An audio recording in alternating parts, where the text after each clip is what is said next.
ही बातमी तुम्ही कदाचित वाचली असेल। ही बातमी आहे UGC comes out with draft to dereserve SC ST आणि ओबीसी पोस्ट इन युनिव्हर्सिटीज। यूजीसीने असा एक ड्राफ्ट बनवलेला आहे, जो ड्राफ्ट एससी एसटी आणि ओबीसी यांच्या ज्या पोझिशन्स आहेत किंवा पोस्ट आहेत युनिव्हर्सिटी मधल्या, त्या डी रिझर्व कशा पद्धतीने केल्या जातील आणि त्याची गरज काय आहे हे सांगणारा हा मसुदा आहे। आणि या मसुद्यावरती सध्या प्रचंड चर्चा झाल्यानंतर यूजीसीने त्याचं स्पष्टीकरण देखील दिलेलं आहे। पण हा डी रिझर्वेशनचा जो मामला आहे हा काय आहे हे एकदा आपण तपासून बघितलं पाहिजे। कारण हा डी रिझर्वेशनचा मामला हा आपलं आरक्षण संपवण्यासाठीचा मामला आहे का, किंवा त्यासाठी तयार केलेले हे प्रिन्सिपल्स आहेत का, हे एकदा बघणं गरजेचं आहे। कारण प्रत्येक ठिकाणी आरक्षण संपवण्याची भाषा केली जाते आहे आणि त्याचाच एक भाग हा डी रिझर्वेशनचा असू शकतो। त्याच्यामुळे या बाबतीमध्ये थोडंसं आपल्याला सावध राहावं लागणार आहे। कारण हा डी रिझर्वचा जो ऍक्ट आहे हा कोणाच्या तरी डोक्यामध्ये आहे आणि कदाचित हा येणाऱ्या काळामध्ये तो अंमलात येऊ शकतो। त्याच्यामुळे हे डी रिझर्वेशन नेमकं काय आहे हे एकदा आपण याचा अभ्यास करून बघितला पाहिजे। आता महत्त्वाची गोष्ट अशी आहे की याची जी व्याख्या आहे ही व्याख्या काय आहे, तर म्हणजे एससी एसटी आणि ओबीसी किंवा ईडब्ल्यूएस या ज्या काही जागा आहेत या जागावर योग्य उमेदवार न मिळाल्यास त्या जागा खुल्या म्हणजे जनरल कॅटेगरीमध्ये रूपांतरित केल्या जातील आणि त्यालाच त्यांनी डी रिझर्वेशन असं म्हटलं आहे। म्हणजेच काय, तर एससी एसटीच्या ज्या काही जागा आहेत, ओबीसीच्या आणि ईडब्ल्यूच्या जागा आहेत, या जागेवरती जर योग्य उमेदवार मिळाला नाही तर ती जागा डी रिझर्व म्हणजे त्या जागेवरती कुठेही रिझर्वेशन राहणार नाही, ही जागा डी रिझर्व समजली जाईल आणि तिथे जे उमेदवार उपलब्ध आहेत त्यातल्या पैकी ओपनच्या कॅन्डिडेटमधून एखादा उमेदवार या जागेवरती भरला जाईल। अशा प्रकारची तरतूद या कायद्यामध्ये करण्यात आलेली आहे। सध्याची कायद्याची पोझिशन काय आहे किंवा सध्या हे जागा कशा भरल्या जातात हे जर आपण बघितलं आपल्याला असं दिसेल की जर एखादा उमेदवार योग्य मिळाला नाही किंवा कॅन्डिडेट सुटेबल मिळाला नाही, suitable candidate is not found, अशा प्रकारचा जर शेरा मारला गेला तर ती जी जाहिरात आहे ती जाहिरात रिॲड होते, नव्याने अर्ज मागवले जातात आणि पुन्हा त्याच कॅटेगरीसाठी जागा तिथे भरली जाते। एससी एसटीच्या संदर्भामध्ये हे सगळं आहे, परंतु इथे काय म्हटलेलं आहे, एससी एसटी ओबीसी आणि ईडब्ल्यूएस हे सगळ्या जे काही रिझर्वेशनच्या जागा आहेत यापैकी जर सुटेबल कॅन्डिडेट नाही मिळाला तर ती जागा डी रिझर्व समजण्यात येईल आणि डी रिझर्व करून ती जागा मधून भरण्यात येईल। अशा प्रकारची तरतूद या यूजीसीच्या नव्या प्रिन्सिपल्स मध्ये आहे, ज्याचे इंट्रोडक्शन त्यांनी करून दिलेलं आहे। त्याच्या पुढे जाऊन हा जो कायदा आहे या कायद्यामध्ये काय तरतुदी आहेत, तर या कायद्यामध्ये अशा तरतुदी आहेत की त्यांनी असं म्हटलं आहे की सर्वसाधारण बंदी म्हणजे थेट भरतीद्वारे भरल्या जाणाऱ्या पदावर आहेत त्या डी रिझर्व करण्यास पूर्णपणे मनाई आहे। उमेदवार मिळाल्यास विशेष भरती मोहीम राबवली जाईल आणि ती बंधनकारक राहील। अशा प्रकारचे देखील तरतुदी आहेत आणि दुर्मिळ अपवाद असं देखील याच्यामध्ये त्यांनी म्हटलेलं आहे। पण दुर्मिळ अपवाद या ठिकाणी म्हणजे त्यांनी असं म्हटलेलं आहे की एखादी जागा अशी असेल की ती जागा भरणं खूपच गरजेचं आहे, तर अशा गट मधील काही तातडीची पदे भरण्याची तरतूद म्हटलेली आहे। म्हणजे तातडीची जी पदं आहेत ती पदं रिक्त ठेवणं हे सार्वजनिक हितासाठी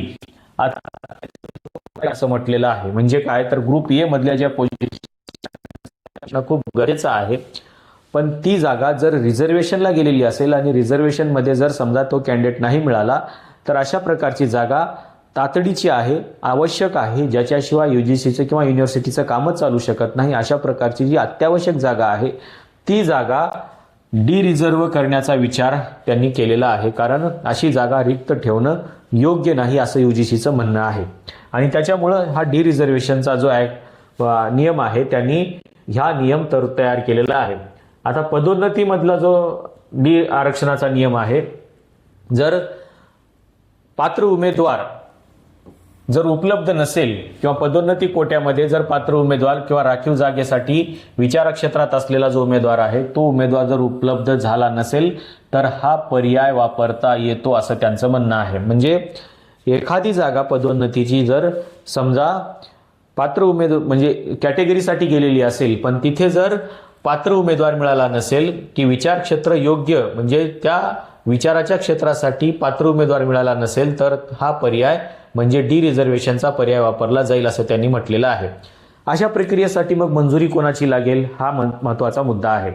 आणि त्याच्यामुळे त्यांनी असं म्हटलेलं आहे की अशा प्रक्रियेसाठी संबंधित विद्यापीठाच्या लायझन ऑफिसरची म्हणजे SC/ST संपर्क अधिकारी यांची लेखी मान्यता असणे बंधनकारक आहे. आता हा सगळा युनिव्हर्सिटीचा भाग आहे, त्याच्यामुळे अधिकारी काही एवढं मजबूतीनं म्हणजे चळवळ करून ही जागा भरलीच पाहिजे कॅटेगरीची अशी भूमिका घेणारे अधिकारी नसतात.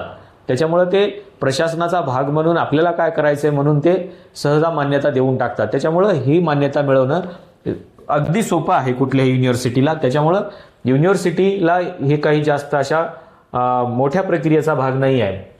दुसरी महत्त्वाची गोष्ट म्हणजे या सगळ्या जागा आहेत, या सगळ्या जागा भरत असताना कुठल्या पदासाठी कोणाची मान्यता आवश्यक आहे. त्यांनी असं म्हटलेलं आहे की गट अचे जी पदं आहेत हे गट अ ची पदं भरत असताना कोणाची मान्यता आवश्यक असेल तर गट क आणि ड हे जी दोन पदं आहेत सी आणि ड म्हणजे क आणि ड ची मान्यता आहे याला विद्यापीठाच्या कार्यकारी परिषदेची मान्यता आवश्यक आहे असं म्हटलेलं आहे.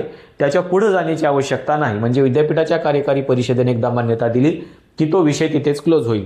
दुसरी महत्त्वाची गोष्ट म्हणजे याच्यामधल्या ज्या दुसऱ्या पोझिशन्स आहेत गट अ आणि ब च्या पोझिशन्स आहेत तर याला शिक्षण मंत्रालयाची परवानगी लागेल असं त्यांनी म्हटलेलं आहे. म्हणजे क आणि ड साठी विद्यापीठाच्या कार्यकारी परिषदेची मान्यता, गट अ आणि ब साठी शिक्षण मंत्रालयाची मान्यता आणि पदोन्नतीमधील अंतर्गत जी पदे आहेत हे मुख्य प्रशासकीय मंत्रालयामधले DOPT जो डिपार्टमेंट आहे या डिपार्टमेंटची मान्यता लागेल असं त्यांनी म्हटलेलं आहे.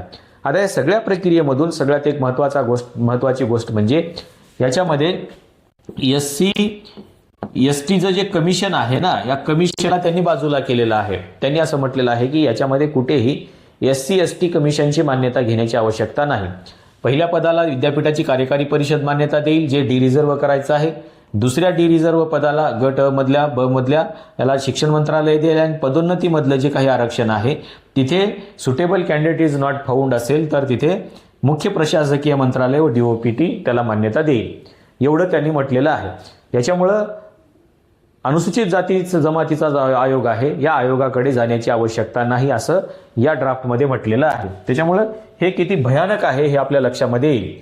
आता या मुद्द्याला तीव्र अशा प्रकारचा विरोध झाला. याचा विरोध होण्याचं कारण काय आहे? कारण असं आहे की असे जे काही तरतुदी आहेत अशा तरतुदीमुळे या जे काही जागा आहेत SC/ST OBC OEWSच्या या जागा जाणीवपूर्वक रिक्त ठेवल्या जातील आणि अनारक्षित करून वंचित घटकांचं प्रतिनिधित्व नाकारलं जाईल असं संघटनांचं म्हणणं आहे. म्हणजे जाणीवपूर्वक याच्यामध्ये हा खेळ खेळला जाईल आणि याचं प्रतिनिधित्व नाकारलं जाईल. दुसरा म्हणजे हा स्वायत्ततेचा गैरवापर केला जाईल आणि आरक्षणाचा जो कायदा आहे हा कायद्यातील तरतुदी कमकुवत होतील आणि शिक्षण क्षेत्रातील सामाजिक समतोल ढासळेल अशी भीती देखील व्यक्त केली जात आहे. आता याच्यानंतर UGCनं जे स्पष्टीकरण दिलेलं आहे त्यांचं म्हणणं असं आहे की हा मसुदा केवळ सूचनांसाठी आहे असं त्यांचं म्हणणं आहे. दुसरा महत्त्वाचा मुद्दा म्हणजे हा जो काही प्रकरण याच्यामध्ये आणलेलं आहे ते सध्या UGCनं वगळण्यात आलेलं आहे असं स्पष्टीकरण दिलेलं आहे. त्याच्यामुळं ही गोष्ट आताच लागू होणार नाही असं त्यांचं म्हणणं आहे. पण कदाचित भविष्यामध्ये या गोष्टी लागू होऊ शकतात. या कोणाच्या तरी डोक्यामध्ये शिजत आहेत आणि या लागूही केल्या जाणार आहेत. फक्त काही संघटनांचा काही चळवळींचा दबाव असल्यामुळे आणि SC/ST ऍक्ट मजबूत असल्यामुळे सध्या म्हणजे ज्याला केंद्र सरकारची मंजुरी लागते त्याच्यामध्ये जर काही चेंजेस करण्यासाठी किंवा संसदेची मंजुरी लागते त्याच्यामुळे हे सगळं थांबलेलं आहे. पण संसदेच्या जर मनामध्ये आलं तर हे होऊ शकतं आणि UGC संसदेला किंवा तिथल्या शिक्षण मंत्रालयाला हे प्रपोजल संसदेमध्ये मांडायला भाग पाडू शकतं आणि भविष्यामध्ये कदाचित अशा प्रकारचा ऍक्ट येऊ देखील शकतो. त्याच्यामुळं हा जो डी रिझर्वेशनचे जे काही प्रिन्सिपल्स आहेत हे रद्द केले पाहिजे. त्याच्यासाठी आपण सगळ्यांनी सावध असणं गरजेचं आहे. तुम्हाला हे डी रिझर्वेशनचा ऍक्ट कसा वाटतो, त्याचे प्रिन्सिपल्स कसे वाटतात ते सांगायला विसरू नका आणि ही माहिती जागृतीसाठी जास्तीत जास्त लोकांपर्यंत शेअर करायला देखील विसरू नका.